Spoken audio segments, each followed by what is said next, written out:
Okay. Hey, what is up, beautiful people? I am here with a guest. I'm doing a little bit of a case study today. Conversation just came up in our group.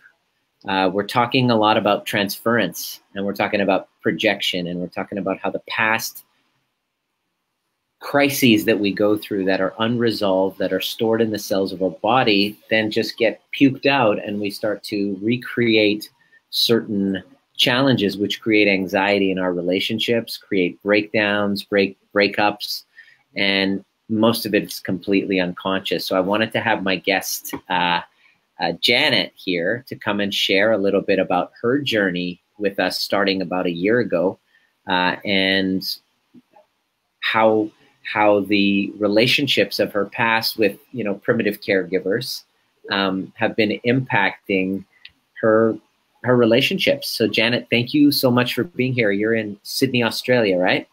Yeah, I am. Thanks, Nima. Hi, Good guys. good to have you here. I wanted to ask, can you just share a little bit about how things occurred for you and the feelings that you were bumping up with your primary caregivers like mom, dad, that kind of thing, and how that impacted your relationships and what you would keep noticing in your past with your relationships and how we met? Yeah.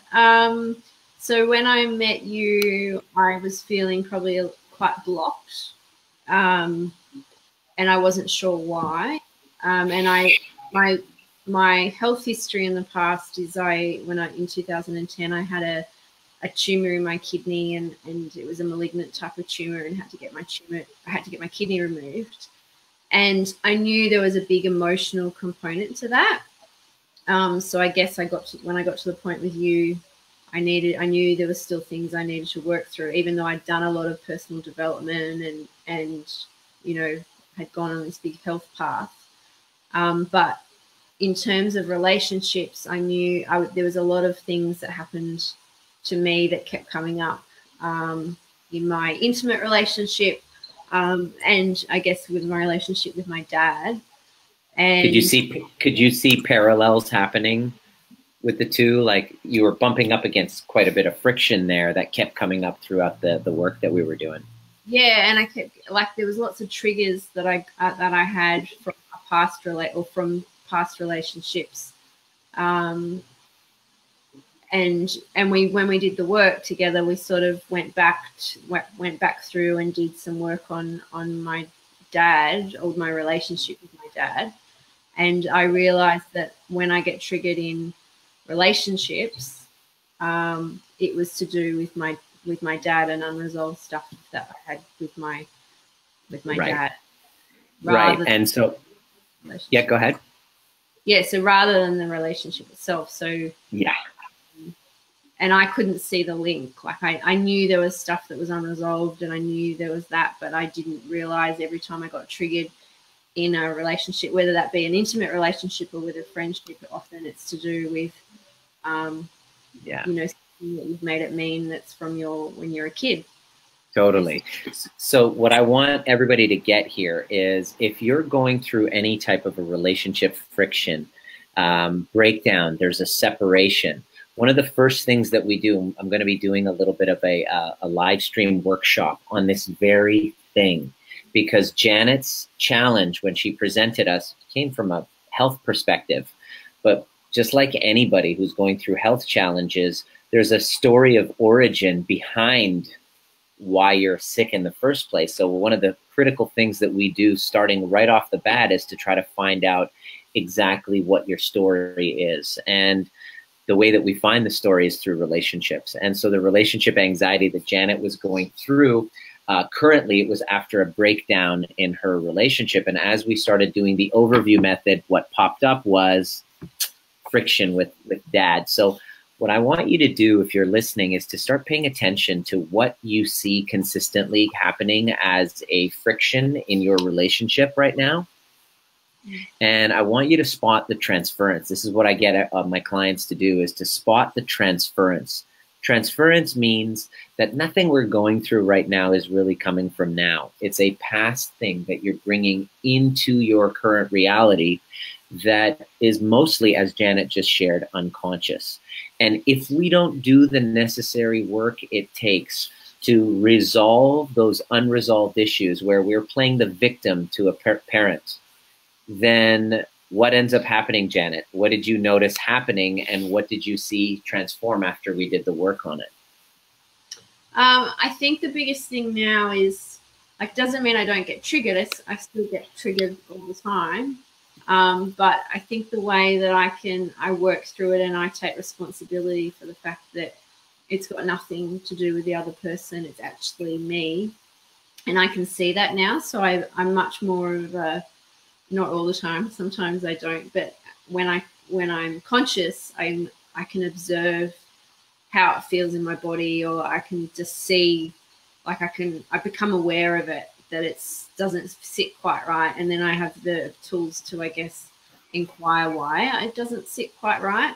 And then there's other instances where I might react and have a reaction and, you know, be in, you know, reactive mode, but I still have the tools later on to go, why was I reacting like that, and what was I making it mean, you know, like, which I didn't do before. I was always blaming it on. Yeah, and that's the key.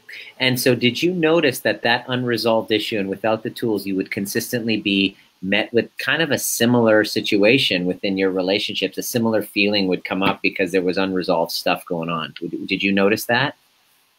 Yeah, not all intimate relationships, but some, like you know, the big one I was in, definitely. And then other relationships, like relationships with other family members and friends as well.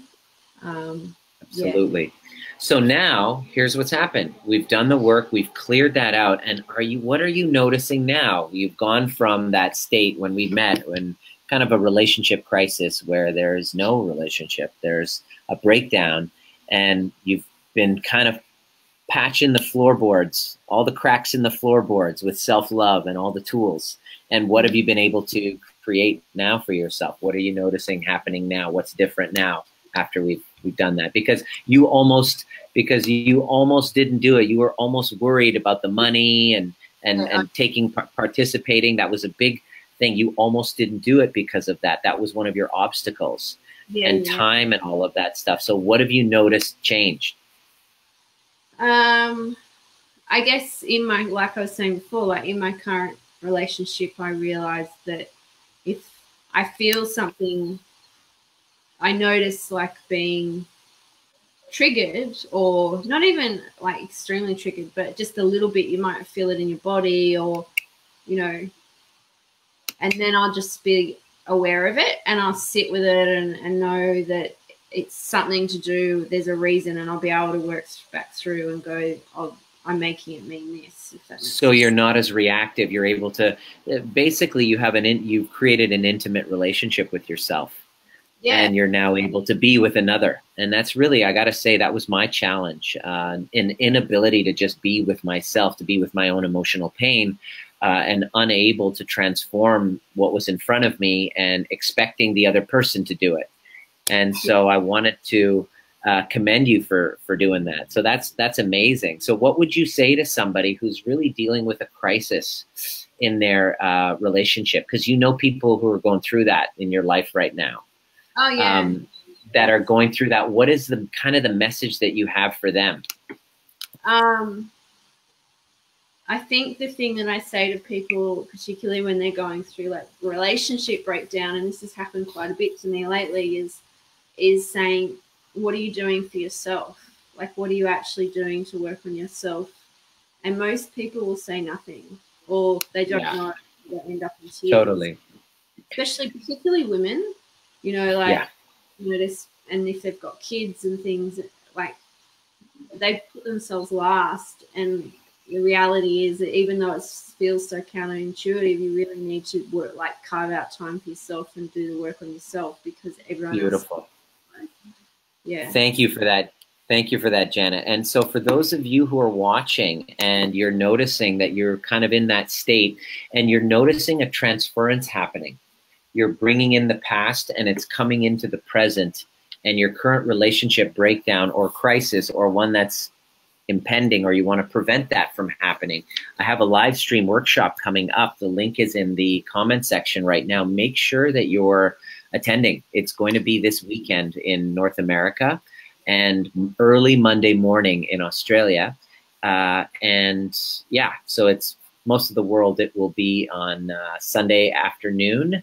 Well, in North America, Sunday afternoon. And in Australia, it'll be early Monday morning. drnima.com/intimacy. And I'm going to give you a 3-hour workshop. Janet was saying that do something for you. What are you doing for you to grow? And this is exactly what the offer is. I'm going to invite you to come. There's no charge whatsoever. And I'm going to take you through the 3 major shifts. We're going to talk a little bit about transference too, but we're also going to talk about the nervous system. And we're also going to talk about the dark passenger, ego, and the necessary work it takes to have a deeper, more intimate relationship with the self so that you can create deeper and intimate relationship with the others. See, every one of us deeply want to have an incredible experience of life, and we can only do that through relationship. But if we haven't cultivated the relationship with the self, then past relationships, transference shows up, and we start projecting, and we don't realize that everything that's pissing us off is a mirror and a reflection of ourselves. Or you might know that, but you don't get it on a felt sense level, and you don't have the tools to be able to transform the feelings you have for you so that you can create amazing relationships, because that's really what makes this world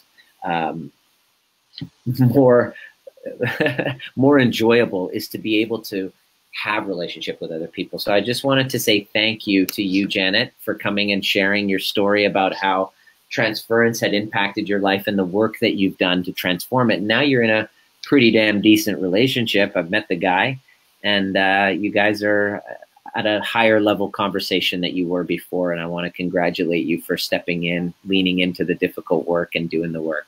It's an honor. The other thing, Nima, is something you said the other day was about the body takes, would you say the body takes time, takes a tally of our emotions? Or our emotions? Your body keeps the score. Yeah. And I think that's really, you know, like for me, it was definitely me not processing things, and it manifested as disease. And you see that all the time. And I see it with clients as well. Like, people get sick and they're not, you've got to look at the emotional component and the story. That's exactly why I left full-time chiropractic practice, because I knew that I wanted to go deeper for healing. And as I did the work on that, I realized most people were coming in with relationship challenges. So the interesting thing was I took every relationship challenge that I was going through and made my mess my message. So I am a work in progress. I'm just everything that I'm discovering in my recovery. So there's always a discovery in the recovery. I want to share with the world. I feel it's my dharma, my sacred duty to really share the fundamentals of nervous system health, because if you don't have the floorboards down, fill in the cracks there, which was my problem. Projection and transference was coming in and destroying all of the relationships that I was in, and I take full responsibility for. So my recovery created so many discoveries that now it's like my sacred duty to share with you guys. So if you have any other questions, I'd love to hear from you guys, and giving you guys mad love. And thank you, Janet. And we'll see you at the next perfect time, everyone. Peace out.